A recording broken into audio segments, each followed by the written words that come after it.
I'm 28 years old now, and I still find it hard to believe that I've managed to pull myself up from where I started. At 16, I was kicked out of my own home. My parents and my twin sister Annabelle made sure I knew I wasn't wanted. Looking back, it was the culmination of years of feeling like an outsider in my own family. Anne and I, although twins, couldn't have been more different. People talk about how twins have an unbreakable bond and that they always look out for each other. But in my case, she was the reason I struggled so much. Instead of lifting me up, Annabelle took every opportunity to knock me down, making sure I stayed at the bottom. Even in childhood, she had a way of bullying me, subtle but constant. When we were kids, everything revolved around her. It's not like I was jealous. I had simply accepted my role in the family early on. Our parents never really wanted me. They told me flat out that if it wasn't for Annabelle, I wouldn't even be here. I owe my life to the fact that they wanted a daughter, and I just happened to come along as part of the deal. It wasn't a secret either. They said it right to my face. My parents would have terminated the pregnancy if it had just been me in there. From the moment we were born, Annabelle was their golden child. She got the new clothes, the toys, the attention, everything. We shared the same birthday, but the only reason we even had a birthday celebration was because of her. If I had been born alone, I doubt they'd even bother acknowledging it. I was always given the bare minimum, just enough so they wouldn't have to answer uncomfortable questions from relatives. Even when I did get something, it felt like it was more to save face than out of any real care or affection. The only person who ever truly saw through their facade was my grandfather. He was the one person I could count on, and when he passed away when I was 13, it felt like the last bit of light in my life went out. After that, I had no one. I was utterly alone. We lived in a small house on the outskirts of town. It wasn't much, just 2 bedrooms and a tiny living space. I technically shared a room with Annabelle, but it was never really mine. The room was packed with her clothes, her toys, her posters. There wasn't even space for me. I was only allowed to come into the room at night to sleep. Even then, I had to sleep in a small bed tucked away in a corner like an afterthought. If I was ever sick, I had to lie down on the couch instead of being in our room, because according to my parents, a girl needs her privacy. It got worse when we turned 16. Annabelle had gotten herself pregnant by some 19-year-old loser named Jacob, who my parents quickly took under their wing. They got them married, of course, and my dad even found him a job as a janitor at his factory. But since our house was so small, they needed to make room for Jacob. Naturally, that meant I had to go. I asked if I could at least sleep on the couch, but my father wouldn't allow it. He said that was where he slept whenever my mom's snoring became unbearable during the colder months. In the end, I was forced to leave. Jacob, in his smug, self-righteous way, told me that it wasn't hard to find a place of my own. He had been thrown out by his parents when he was younger and managed to make something of himself, according to him.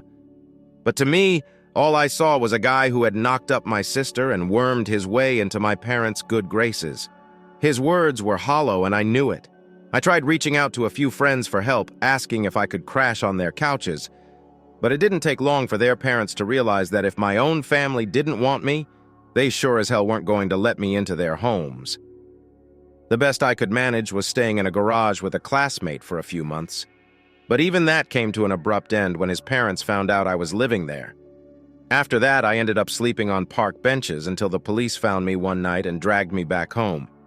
My parents, of course, put on a good show telling the cops that I had run away.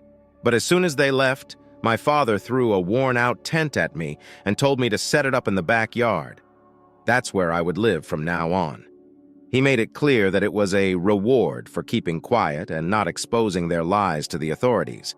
That tent was better than sleeping outside on the street, but it didn't make it hurt any less. Summer was bearable, but winter was brutal. I remember one night when it was so cold that I thought I was going to die. I knocked on the back door, begging for help, but no one answered. When I knocked on my parents' window, my father shouted that if I didn't leave him alone, he'd come out and make sure I regretted it. That night, I cried. I've never felt so alone, so utterly abandoned. In the morning, I knew I couldn't keep living like that, so I started looking for any job that would at least provide me with a roof over my head. Eventually, I found work at a small bakery about 20 miles away. The owner offered me a place to sleep in their backyard in exchange for cleaning up and working in the bakery. It wasn't much. Flour and sugar were everywhere, and the place was infested with rodents. But it was better than that freezing tent. I packed up my things and left without saying goodbye to anyone. Annabelle was actually happy to see me go. She smirked as I walked out the door and told me there was no room for me in the house anyway. No one asked where I was going, and I didn't offer an explanation. I was just glad to be free of them. Life at the bakery wasn't glamorous, but I worked hard and made the best of it. I had to drop out of high school because I couldn't juggle both. But I didn't care. I didn't see the point in finishing school when I needed to focus on surviving. My friends tried to convince me to stick it out and finish my exams, but I had already given up on that dream. As time passed, I realized I couldn't keep living like this. I knew I needed more skills if I was ever going to get out of the rut I was in. Growing up, I had always been good with tools, probably because I spent so much time helping my dad fix things around the house. He never bothered buying me toys, but he was quick to hand me a wrench. I started saving up and eventually took a course in mechanics. Soon enough, I landed a job at an automobile plant. I worked my way up, taking every opportunity to learn and prove myself. Now, 12 years later, I'm a supervisor at the plant. Life finally started looking up for me after all those years of struggle. After working long hours and saving every penny, I'd managed to claw my way out of that dark place. I never thought I'd be able to afford my own house, but fate has a strange way of working sometimes. One of my old friends from school, who I hadn't talked to in years, was going through a messy divorce. He needed to sell his house fast and was willing to let it go for way below market value just to get out of the situation. It was a solid 3-bedroom house, and I wasn't sure I needed something that big, but the deal was too good to pass up. I grabbed it with both hands. It felt surreal. After years of living in that dingy tent, sleeping on park benches and working my ass off just to get by, I finally had a place of my own home. It took 12 long years of hard work, but I'd made it. Just 2 weeks ago, I moved in. I didn't even have much furniture yet, just a bed, a few chairs, and a table. But it didn't matter. It was mine. Then, out of nowhere, my parents, Annabelle and her husband Jacob, showed up on my doorstep. I hadn't seen them in years.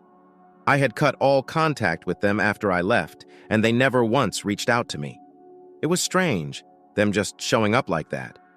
I didn't even know how they found out where I lived, considering I was 15 miles away from their place and I hadn't told anyone in the family about the house. I'm guessing one of the neighbors, who I still keep in touch with, saw some pictures I posted on Facebook and let it slip. Either way, it didn't matter. They were standing at my door, uninvited. As soon as I opened the door, they pushed their way inside like they owned the place. I didn't know what to say at first. My mom and dad were smiling like everything was fine, like they hadn't ignored me for over a decade. They congratulated me on the house and said they were proud of me. I just nodded and offered them a seat, trying to keep my cool. It was weird hearing them say they were proud of me after all the crap they put me through. Annabelle and Jacob, though, they weren't as subtle. They immediately started walking around, checking out the rooms as if they were planning on moving in. I hadn't even had time to fully settle into the place myself, and here they were, acting like they were about to claim it for themselves. Something felt off, and I knew there was more to this visit than just a friendly check-in. I asked them what was going on and why they suddenly decided to visit me after all these years. At first, they didn't say much, just mumbled something about wanting to check on me. Right. Checked on me when I was 16 by kicking me out of the house. Now that I was doing fine, suddenly they cared. It didn't add up. My dad started rambling about how hard things had been for them lately and how the house they were renting was too small for everyone. Apparently, Annabelle had 3 kids now, and she was pregnant with a 4th. Their small house was bursting at the seams, with one kid sleeping on the couch, another with my parents, and the youngest with Annabelle and Jacob. On top of all that, they needed more space because of the baby on the way. Then Annabelle spoke up. She didn't even try to sugarcoat it. She marched up to me and said, "I've decided. We're going to take the bedroom with the balcony and the attached bathroom. The kids can have the other room." I stood there, stunned. Did she seriously just tell me that she was moving her whole family into my house without even asking? She said it like it was already a done deal, like I didn't even get a say in the matter. I snapped, "What the hell are you talking about?" I asked, trying to keep my voice steady, but I could feel the anger boiling up inside me. Annabelle didn't back down. "You've got 3 bedrooms, and you're a single guy. You don't need this much space. You used to live in a tent, for God's sake. A bedroom is an upgrade for you," she said, almost mocking me. "This house is perfect for us, and there's plenty of room for all of us to move in." I couldn't believe what I was hearing. My parents sat there silently, not saying a word to back me up, while Annabelle acted like she was doing me a favor by taking over my house. "Honey, you've got this big house now. Can't you help your sister out? She's struggling, and there's no room for the kids where they're staying. You know how hard things have been." I was floored. This was my house, the one I fought for, worked for, and they had the nerve to just walk in and demand that I give it up for them? "Absolutely not," I said, my voice firm now. "I didn't work my ass off for 12 years just to hand over my house to you guys." Annabelle rolled her eyes and shot back. "You owe me. If it wasn't for me, you wouldn't even be here. Mom and Dad would have aborted you if I wasn't in the picture. You should be grateful I'm letting you live here with us, That was it. I couldn't take it anymore, "You quote re out of your mind if you think I owe you anything," I shouted, my anger finally breaking through. "I spent years living in that tent, scraping by, and not one of you ever bothered to check on me. Now you want to move into my house like nothing ever happened? No. Get out, My dad tried to get tough with me, raising his voice like he used to when I was younger. "You're the man of the house now, son." I laughed bitterly. "The man of the house? Really? Where was that responsibility when you kicked me out at 16? When you refused to even let me sleep on the couch? Now you want me to take care of Annabelle and her kids?" No. My mom tried to play the emotional card, tearing up and reaching out for a hug, but I wasn't falling for it. I stood my ground and pointed toward the door. "Leave. All of you." Jacob, who had been unusually quiet up until this point, suddenly tried to jump in. "Come on, man. You've got a big house and you're just one guy. What are you going to do with all this space?" I didn't even bother responding. I just gestured for them to get out. Annabelle started screaming at me, calling me ungrateful, selfish, and a terrible brother. But I didn't care. For the first time in my life, I wasn't going to let them walk all over me. I chased them out the door, slammed it shut, and locked it behind them. For the first time in years, I felt a sense of peace. I wasn't that scared as a 16-year-old kid anymore. I wasn't going to be their doormat ever again. I thought that would be the end of it. I thought once I threw them out, they'd finally get the message. But I should have known better. My family, especially Annabelle, never knew when to stop pushing. A week after that chaotic visit, I heard a knock at the door. This time, it was just my mom. I didn't even want to open it, but something in me said to hear her out. She didn't waste any time with small talk. "You should let your sister move in with you," she said, jumping right into it. I sighed, feeling the familiar weight of frustration. "No, Mom. We've already been through this, Mom wasn't ready to back down. "You don't understand how hard it is for her right now. There's no space left at our house. The kids are growing, and with the new baby coming, it's unbearable." "I understand perfectly, but that doesn't mean it's my problem," I replied, trying to stay calm. "Annabelle made her choices, and she has to live with them. I'm not responsible for her mess." That's when she switched tactics. Her voice dropped, and I could hear the edge of a threat creeping in. "You live alone in this big house. You're gone for most of the day. What if something happened while you weren't here? What if someone broke in? If your sister and her family were here, it would be safer for you." I almost laughed at the absurdity of it. They had thrown me out of their house at 16, made me sleep in a tent, and now she was trying to scare me into letting them move in? I shook my head and stood firm. "For the last time, no. I don't need any of you in my house, and you're not welcome here. Leave." She gave me that long, disappointed look I'd grown used to over the years. "You're making a big mistake," she said quietly. "But fine. I hope you don't regret it." I watched as she walked away, and for a moment, I felt a pang of guilt. That feeling didn't last long. I knew I had to stand my ground, or they'd just keep coming back and pushing me until I broke. But deep down, I knew this wasn't over. They never gave up so easily. A couple of days passed, and I was trying to move on with my life. I hadn't fully furnished the house yet, but I was making it feel like home. Then one afternoon, I got a call from my elderly neighbor, Mr. White. He lived across the street and spent most of his days sitting on his porch, watching the neighborhood. He was a good guy, always looking out for me, Noah, he said, his voice a bit tense. I just saw something strange. Your sister and her husband were hanging around your house. They were peeking through the windows and wandering around your backyard. It didn't seem right, My heart sank. Of course, they hadn't given up. I thanked Mr. White for the heads up and told him to keep an eye out. I had planned to install security cameras around the house, but hadn't gotten around to it yet. Now I knew I needed to get it done sooner rather than later, but I didn't get the chance. Just 2 days after that call, I came home to find that Annabelle and Jacob had broken into my house. I couldn't believe my eyes when I walked through the door and saw them there, acting like they belonged, We didn't have any other options, Annabelle said smugly. You weren't giving us a choice, so we decided to move in. This is our home now, too. I was in shock. They had literally broken into my house and were standing there, bold as ever, like it was no big deal. Jacob, leaning casually against the doorframe, even smirked and said, "Pretty smooth, huh?" That was it. My blood boiled, and before I could even think, I charged at Jacob. Annabelle tried to get in the way, but I pushed her aside. I landed a punch squarely on Jacob's face. He wasn't expecting it, and he stumbled backward, cursing. That's when their 14-year-old son, Mason, rushed at me with a glass bottle in his hand. He smashed it over my head, and for a second, the world went blurry. Blood dripped down the side of my face, but I stayed on my feet. The rage in me burned hotter than the pain. I looked at them, standing there, panicking as they realized they'd gone too far. Annabelle started yelling at Mason, telling him to calm down while Jacob tried to clean up the broken glass. In the middle of all this chaos, I heard my phone ringing. It was Mr. White. He had seen the whole thing from across the street and called the cops. Annabelle grabbed her phone and called my parents, telling them they needed to come over immediately.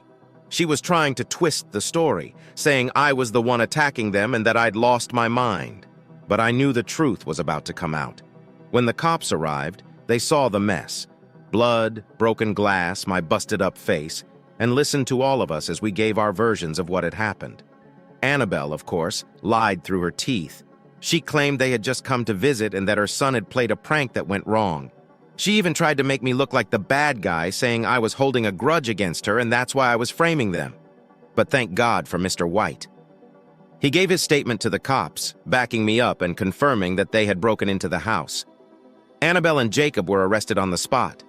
Mason, being a minor, was handled by juvenile authorities.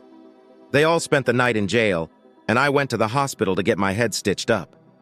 The doctor said I was lucky the wound wasn't more serious, but I still had to take a few days off work to recover. I pressed charges, not just for the break-in, but for the assault as well. I wasn't going to let them get away with it. My parents tried everything they could to make me drop the charges. They called, they showed up at the hospital, and they even tried to guilt-trip me. But I wasn't that scared 16-year-old anymore. I wasn't going to bend to their demands. In the end, Annabelle and Jacob had to pay for their crimes. Mason was dealt with under juvenile law and got a week in a facility. My sister and Jacob were fined, and they had to pay restitution for my medical bills and lost wages. They even tried to trade part of the fine for community service, but it didn't lessen the blow. Justice had finally caught up with them. For a while, things were quiet. I thought maybe, just maybe, they'd learned their lesson. But deep down, I knew my parents weren't done. They always found a way to weasel back into my life when I least expected it.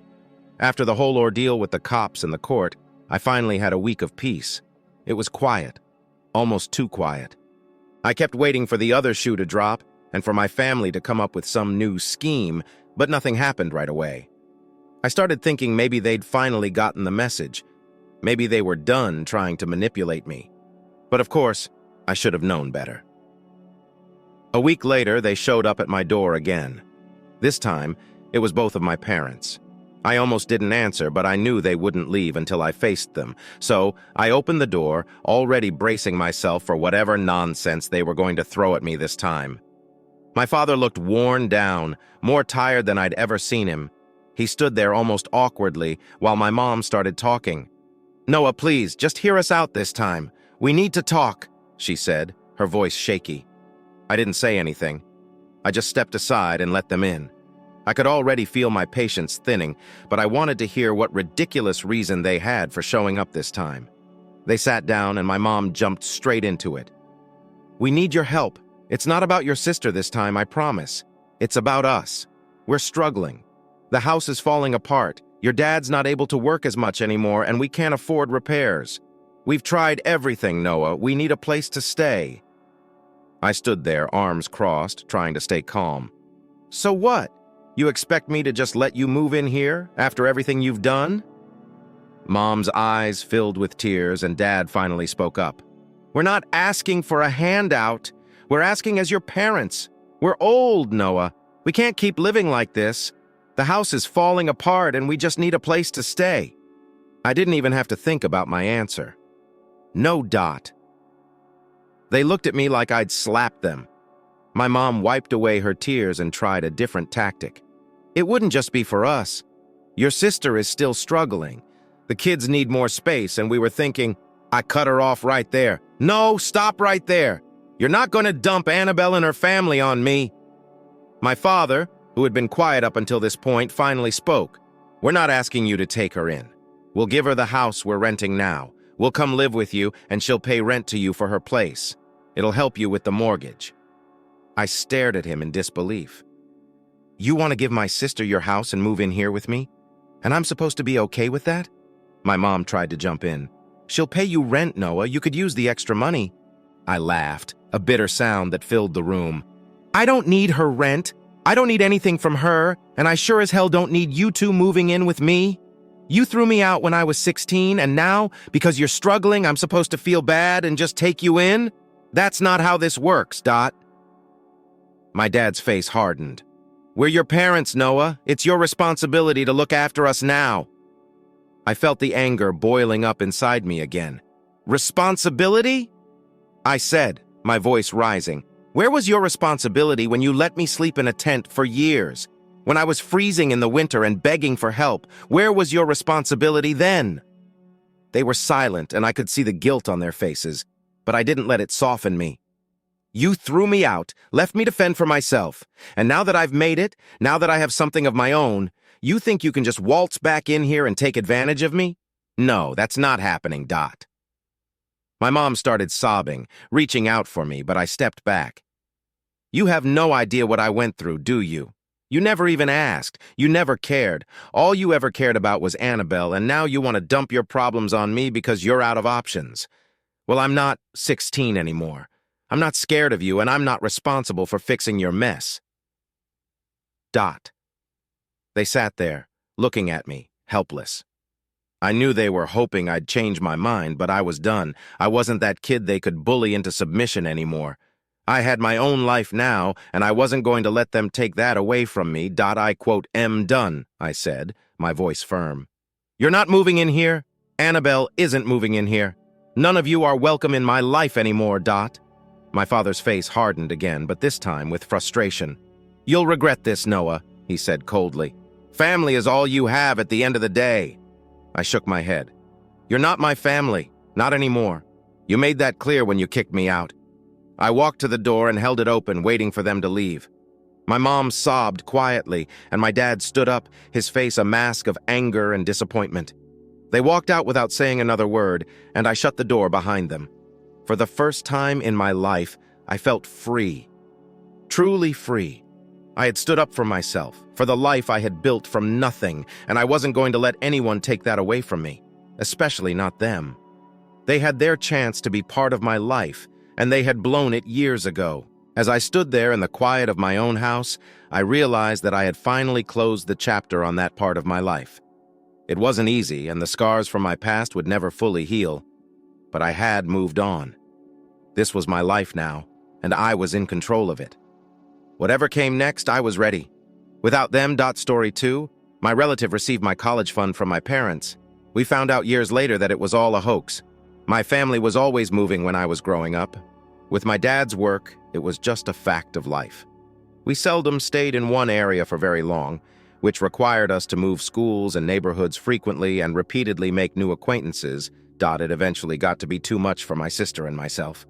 You understand what it's like to be a child? Making friends is difficult enough as it is, but just as we were beginning to get settled, boom! We would have to pack up and head off once more.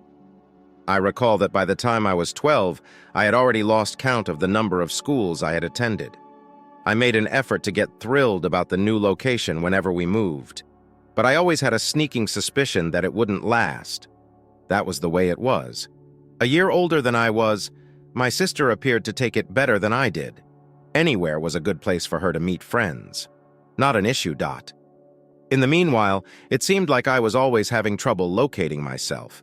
Being the new kid all the time wasn't easy. However, we ultimately relocated to what would eventually become our permanent home when she was 13 and I was 12. My parents remarked, "This is it, for the first time. We're not going anywhere else." At first, I don't think I believed it, but as time went on, I understood they were serious. Every year. There will be no more packing and relocating. Really, it was a great relief. I was finally going to have a hometown, something I had never had before. We moved to a quiet area with houses that were very similar to one another, so it wasn't particularly fancy, but it seemed like a new beginning in a way that the previous moves didn't. This time, I was certain that I could begin forming friendships without fear of losing them in 6 months. When we discovered that my cousin lived next door, we had just finished unpacking. They clicked right away since she was my sister's age. To be honest, they seemed destined to be best friends. They immediately became inseparable when they began to hang out daily after school. Seeing my sister so joyful was pleasant, and I suppose it helped that she had a familiar face close by. Although moving was never easy, our cousin's presence eased the pain. But it was a little different for me. The friendship between them did not make me envious. Being the third wheel felt kind of strange, but not really. Get me wrong, my cousin was great, but I felt like I didn't belong in their tiny world most of the time. It was okay that they were interested in things that I wasn't. As they discussed clothing and music, I wasn't precisely the first girl. At school, I was more interested in athletics and hanging out with the boys. I was glad my sister had someone close to her, despite the fact that I wasn't a member of their little pair. The area seemed peaceful, and the locals appeared to be decent enough. Although the neighborhood was small, everyone knew one another. I suppose that helped them settle there as well, because my parents rapidly became friends with the neighbors. It was pleasant to see them appear at last at ease after so many changes, as if they weren't holding out for the next job change that would take us to a new location. In years, for the first time, I began to think that perhaps everything would return to normal. School was also different. This time, I didn't have to pretend that I was simply passing through, even though I was still the new kid. In fact, without that constant idea in the back of my mind, I could try to make friends. What's the point? In any case, I'll be leaving shortly. It had a profound impact. Almost every day, I recall walking to school with my sister and cousin. I would follow them about, half listening and partly thinking about other things, while they spoke the entire time and laughed over something that had happened the day before. It wasn't horrible at all. It was simply the situation. I had my thing and they had theirs. I wasn't very interested in the conversation my sister and cousin were having at the kitchen table one day after school about the impending school dance or some other occasion. My mother entered the room while I was working on some schoolwork at the other end of the table and said that today would be the first time we would be together long enough to go to anything like that. That this entire staying put thing was actually occurring kind of hit me at that moment. In reality, we were going to enjoy events like dances, after-school programs, and weekend get-togethers that weren't interrupted by another move, just like regular kids. My cousin then interrupted to invite me to the dance with them. I dismissed it as something that wasn't really my thing. Despite their persistent efforts to persuade me that it would be enjoyable, possibly because they sincerely wanted me to accompany them, I couldn't get rid of the impression that I would only be a tag-along. They weren't at blame.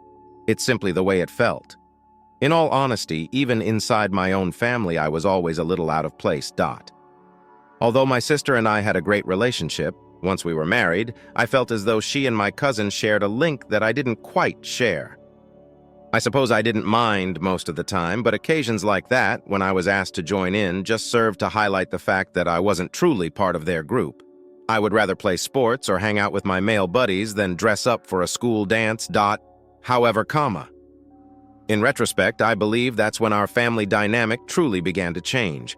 There was a new focus for my parents, who had always been concerned with making sure we were comfortable wherever we went. I sort of faded into the background as the focus shifted to my sister and cousin's connection.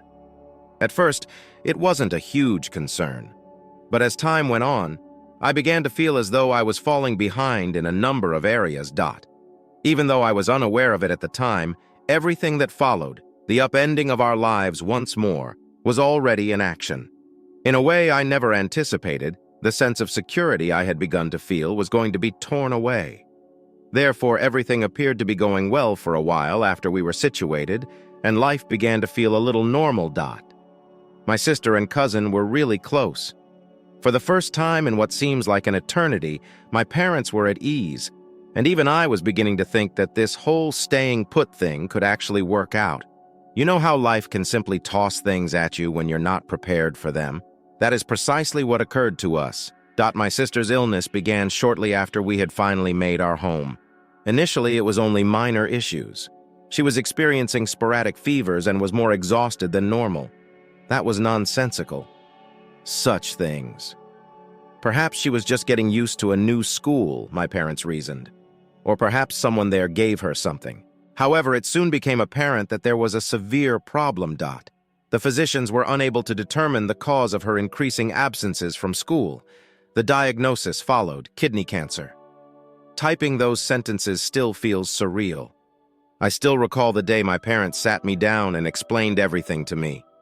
You know, that didn't feel like real life. Things like this happen to other individuals or in movies, not to us. But there it was, looking directly at every one of us. The one person who had always supported me, my sister, my best friend, was ill. Very ill. After then, everything was different. It turned our entire world upside down. I was left at home with my cousin while my parents were with her at the hospital all the time. Usually, never in my life have I felt so isolated. Although my cousin was present, she was more concerned with supporting my parents than with looking out for me. I didn't blame her. After all, it was my sister, not me, who required all the assistance. Still, it was challenging. In addition to my parents feeling distant, I had no one to talk to save my sister, but I will always be thankful to my cousin for stepping up. She truly turned into my parents' rock throughout that period. While my parents were spending every waking hour at the hospital, she was constantly around to help with chores, do errands, and make sure the home didn't fall apart. She just, wasn't attempting to take my sister's position or anything. She filled the void in our family that had appeared out of nowhere. During those months, my parents relied heavily on her, and to be honest, I believe they needed her more than they realized. It seemed like an eternity passed during the course of my sister's sickness. More hospital stays, doctor appointments, and treatments. The cycle of pain and hope never ended. We would believe she was improving one moment, and then she would deteriorate. And throughout everything, there was always my cousin. At that time, she was essentially living at our place. It was particularly awful one night, I recall. It was only my cousin and I at home while my parents were at the hospital with my sister. I suppose I was unable to contain myself any longer as we were seated at the kitchen table. I lost it. I had no idea how I was feeling. Sadness and anger, perhaps everything at once. My cousin simply sat there and listened as I vented. She just promised me that things will improve without saying anything further. Even so, I believe we both secretly realized that might not be the case. My sister's death occurred shortly after that night. After then, everything seems to be a haze. The peaceful house, the funeral. My folks are hardly able to function. We all seem to have died with her. However, my cousin was still there, trying her best to support my parents throughout that time. That quote when she became more than a member of the family. She was essentially their third daughter. During that moment, I felt even more invisible. No one could see me, but it seemed like I was standing in the heart of a hurricane. My cousin had become my parents' go-to person for everything since they were so distraught that they hardly recognized me. Although I didn't hold it against her, I couldn't help but feel that I had been marginalized. I was unaware that I had been excluded from a role that she was playing. Over the next few weeks, my parents gradually began to operate normally once more. However, nothing was ever quite the same. They were increasingly dependent on my cousin for assistance, and to be honest, I believe they took solace in her since she resembled my sister in many ways. As I felt like I was moving more away, their link with her just became deeper. I made an effort to concentrate on my studies and be occupied, but it was difficult since I was constantly reminded of what we had lost every time I returned home. In contrast to me, my cousin seemed to have assimilated into the family and was constantly present. At the time, I suppose I wasn't really sure how I felt about it. A part of me felt grateful that she was supporting my parents, but I also felt like I was being replaced, even though I knew she didn't mean to do that. Shortly after, my cousin received an acceptance to one of the nation's best institutions. We were all proud of her because she had worked hard for it. Then, however, something unexpected occurred. Her tuition was supplied by my parents. When I found out, I was unsure of how to respond. After all, parents had been saving for my sisters and my college education for years. However, my cousin was now receiving all of that money. I recall listening in on a chat one evening when my cousin expressed uncertainty about her ability to pay for the tuition. Without hesitation, my parents volunteered to pay for it on her behalf. They stated that they wanted to assist my sister because she was no longer with them and that they had been saving for her schooling. After initial reluctance, my cousin finally agreed. At the moment, I said nothing. I was at a loss for words. I could see why they wanted to assist her on the one hand. They thought that they owed her something since she had supported them at their most trying times. Conversely, though, it hurt. The idea that they were giving away something that should have been mine and my sister's was something I couldn't get rid of. Following that, our family dynamic seemed to have changed. My cousin was no longer only a guest. She was almost a member of the family. I was forced to observe from the sidelines while my parents treated her as if she were their own daughter. Everything kind of hit me at once after my cousin agreed to accept my parents' offer to cover her tuition. I wasn't sure how to feel at first. I attempted to explain it by saying something like, "Well, she's family. Perhaps it's not that big of an issue because she was there for us." However, I couldn't let go of the other half of me that was becoming louder every day. After all, they had been saving for my sisters and my future, right? And it was gone now, donating to a person who wasn't even their child. The fact that no one had even inquired about my feelings about it was incredibly upsetting, as if I had no say in the choice. It simply happened without any more consideration, as if I were unimportant. And as I gave it more attention, I saw how much my cousin had taken center stage in our family and how I had sort of fallen into the background. She was doing so well, getting admitted into such a prominent institution and doing so much for my parents, who were often complimenting her on her efforts. Yes, I understand. She had supported them during their time of grief and was beneficial, but I felt like I had to pay for all of it. I began to notice small details that, to be honest, I had previously overlooked. For example, my cousin was always the one asking how school was doing, how her classes were going, and what her future plans were during our family gatherings. Me? If someone asked me how my day went, I was lucky. I felt like a minor player in my own family. My cousin had been the focus of my parents' efforts, and I was left to fend for myself. I soon began submitting my own college applications. I had put a lot of effort into getting into medical school, and that was my constant goal. I did well academically and participated in strong extracurricular activities. I was overjoyed to receive my admission letters at last. I had been working for all of this, all of the things I had imagined. Then, however, reality hit hard.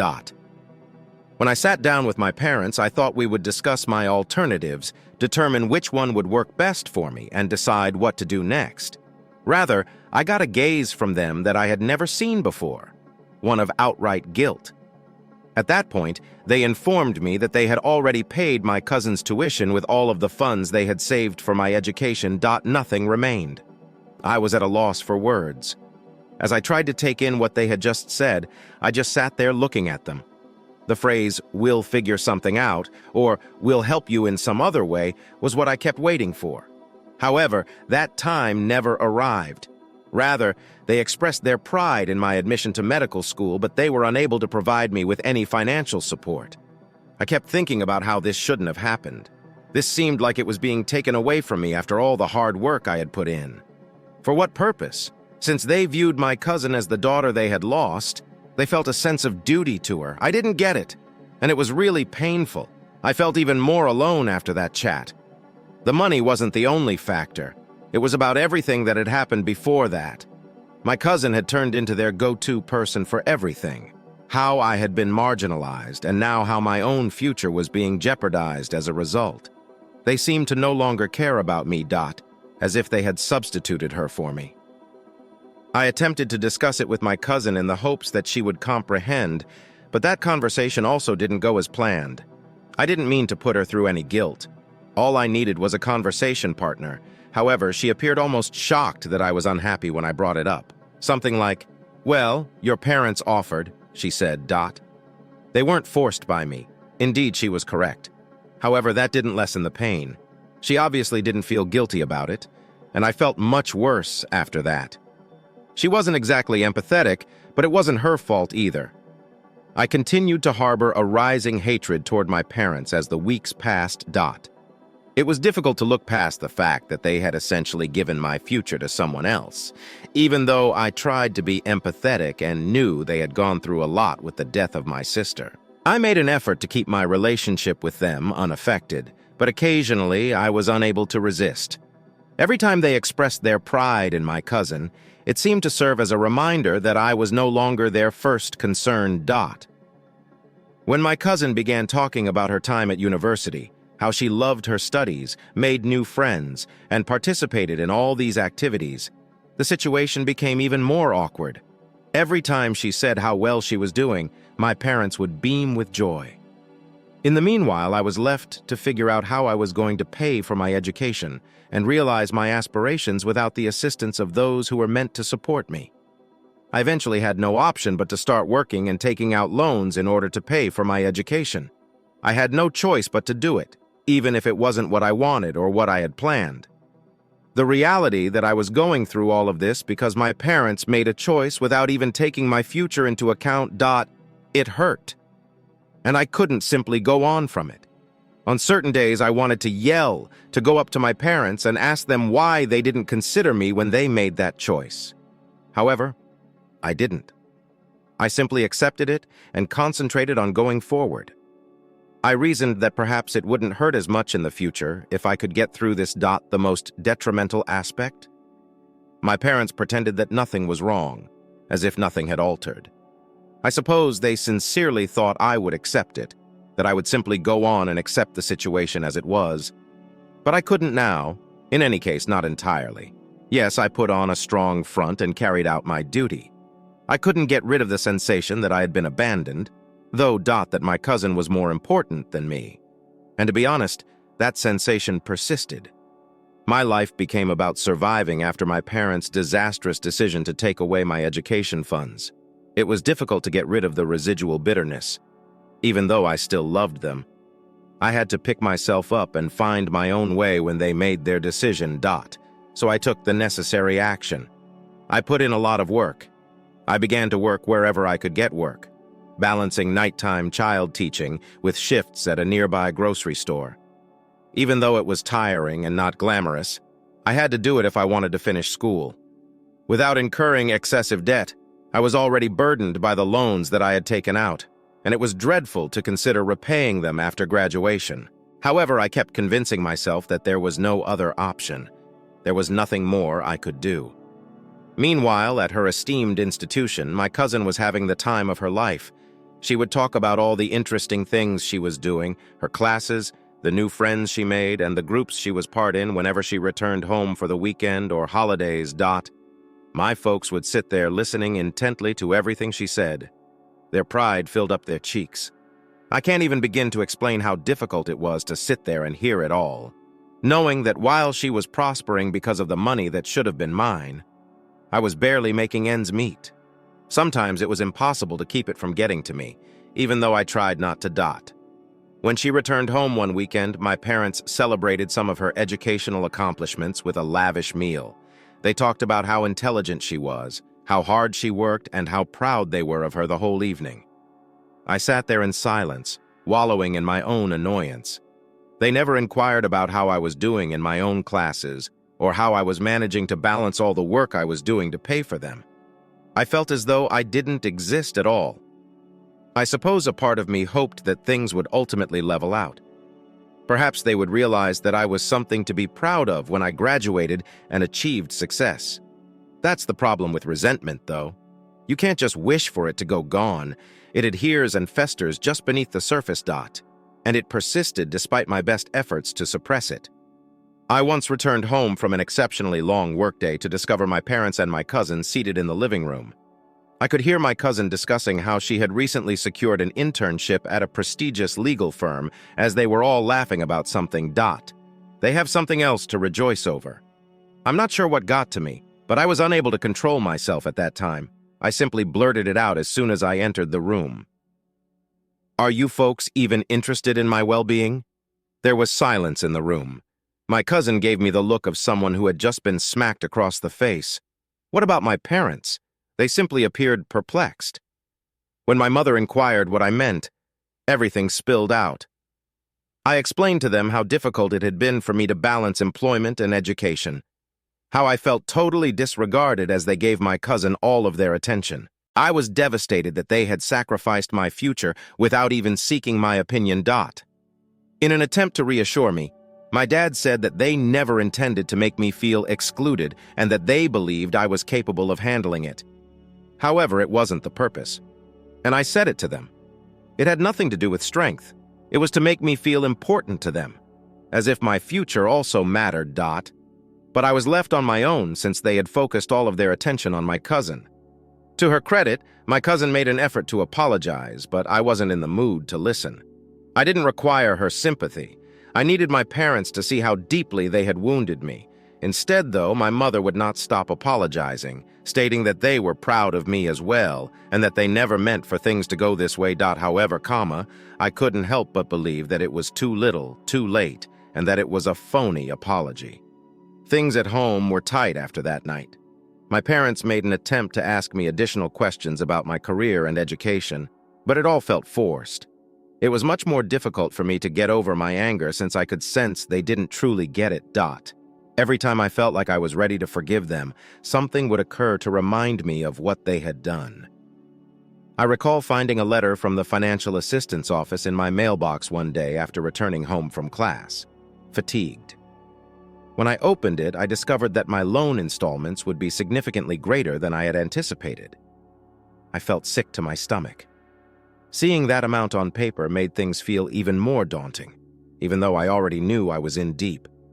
For what seemed like hours, I simply sat on my bed and stared at that letter, wondering how I was going to handle this. Then, as if by clockwork, my cousin called to inform my parents that she had been awarded another scholarship. Another reminder that while I was drowning in debt, everything seemed to come easily to her. I truly wanted to be pleased for her, but all I could feel was resentment. Despite my best efforts, I was unable to reconcile the unfairness of it. I eventually reduced the frequency of my trips home.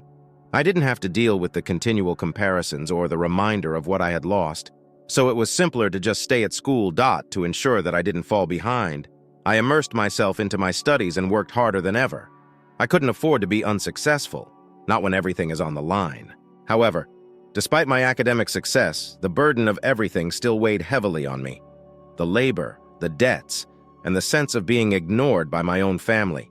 It was there all the time. The money was no longer the only consideration.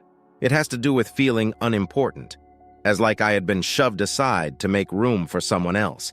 And that feeling persisted despite my best efforts to ignore it. I was really exhausted by the time I graduated. All I felt was relief that it was finished, even though I should have been thrilled and proud of what I had done. I had survived, but at what price? I realized that my relationship with my parents would never truly be the same since the animosity was still there, hidden deep.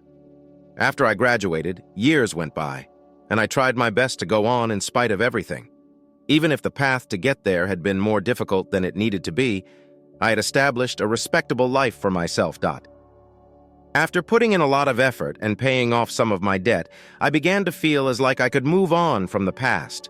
I still had bitterness toward my parents, but it had softened. Even though it made me feel abandoned, I assumed they did what they believed to be best at the time. For the most part, I avoided my cousin because I told myself that it was not helping me to hang on to all that resentment. I had my life, she had hers, and I didn't see the need to stay in touch outside of the occasional family get-together. In a sense, I was happy with where I had ended myself, and things had become regular. It was a solid existence, but perhaps not where I had envisioned. Then everything suddenly came tumbling back one day. My cousin and I were both acquainted, and I was catching up with an old high school classmate when they casually brought up something that stopped me cold. It turns out that my parents gave my cousin the money for education at the same time as her parents got a sizable bequest. I didn't give it much thought at first, but as my buddy continued to speak, it really got to me. My parents' money was not necessary for my cousin. Without a dollar being taken from them, she was able to pay for her whole school. She had led everyone to assume that her parents were struggling, but this was untrue. I had to make all those sacrifices and endure all that hardship. I worked really hard to pay for my tuition and other expenditures. All of it was needless. It seemed unbelievable to me. I believed my parents had just erred, and I felt bad for being angry with them for years. However, my cousin had actually lied. My parents saved money for me, and she took it. She was well aware that her parents could have taken care of everything. When she didn't need the assistance, she gave them the impression that she did. I was ill. She had been living it up during the years I had been pushing myself to the bone, feeling wounded and abandoned. I thought I had buried my fury, but now that I knew the truth, it came roaring back. It was more than resentment toward her. It was fury at myself for not seeing that anything was wrong and allowing this to continue for so long. I was unable to leave it alone. I had to face her. I told her we needed to chat over the phone. I wasted no time when we finally met. I directly questioned her about if it was real, whether she was aware that her parents could have covered her college expenses, and why she had kept the bequest a secret from my parents. She made no effort to dispute it.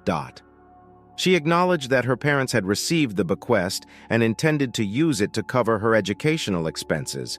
However, she saw an opening and seized it when my parents offered. In fact, she said that they would have paid me the money anyway. I don't really force them. Following the death of your sister, they viewed me as their substitute daughter. Why don't I take it then? She spoke so nonchalantly, as if it didn't matter that she had let me down totally. The last straw was hearing her say that. I was astounded by her lack of concern for her actions and how aloof she was about it. She felt absolutely no guilt. All that mattered to her was that she had achieved her goal. Because she used my parents' sadness as a chance to further her own interests.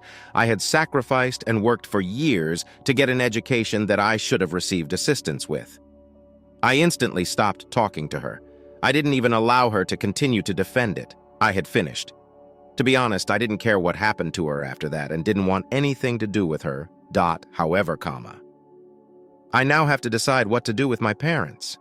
I don't know how to tell them the truth, and I haven't done so yet. They are happy of the life she has created and yet remember her as the daughter who filled in at a period of grief. Their perception of her would be destroyed if the truth were told. And much though I want to be upset with them for sacrificing my future without even thinking about me, I know that this would ruin them. In my mind, I've been debating whether or not I should inform them. A part of me believes that they need to be aware of what actually transpired and perhaps even recognize how much they disappointed me. However, after everything they went through with my sister, I can't bear the idea of shattering their hearts once more. Knowing that all those years of sacrifice and hard work weren't even required is what stings the most. I could have had the life I had imagined and the education I desired. Had my cousin not been so self-centered. Instead, since she saw a chance to grab something that wasn't hers, she prospered while I struggled. The worst aspect, too? She isn't even concerned. I was at my breaking point. The burden of knowing the truth about my cousin became too much to bear. Weeks had passed as I tried to decide whether to notify my parents or to keep it to myself. But my rage boiled up every time I glanced at them. They have to be aware. They had to be aware that the person they believed to be their second daughter had betrayed them and that their trust had been broken. I so sat them down one evening after supper. I was having a hard time controlling my heartbeat. However, I simply stated it. I filled them in on the inheritance, how my cousin had deceived them into thinking she needed their assistance, and how she never did. I saw their expressions change from bewilderment to disbelief to outright rage as the knowledge gradually dawned on them. My dad got up and paced the room as my mom sat there with shaky hands. They were enraged. They were more furious than I had ever seen them, and I experienced an odd sense of relaxation. They seemed to now get why I had been so distressed for so long. The money wasn't the only factor. The treachery was the thing, the way my cousin had used their sympathy and sorrow. All these years, she has been lying to us. As he ran his hands through his hair, my dad mumbled, "I detested seeing him in such a defeated state." Like she couldn't believe it, my mother simply kept shaking her head. How was she able to achieve that? We had faith in her. We were like family to her. My mother's voice was hardly audible above a whisper. Tears filled her eyes as she gazed up at me. Both she and we were attempting to assist her. She took advantage of us. To be honest, I felt ill because I could see the pain in their eyes. This was not my preference. They needed to know the truth, but I didn't want to hurt them. They had been tricked, as if I'd been shoved aside. The anguish below was suddenly exposed, and it felt like tearing off a bandage. However, as the rage grew, the situation's truth dawned.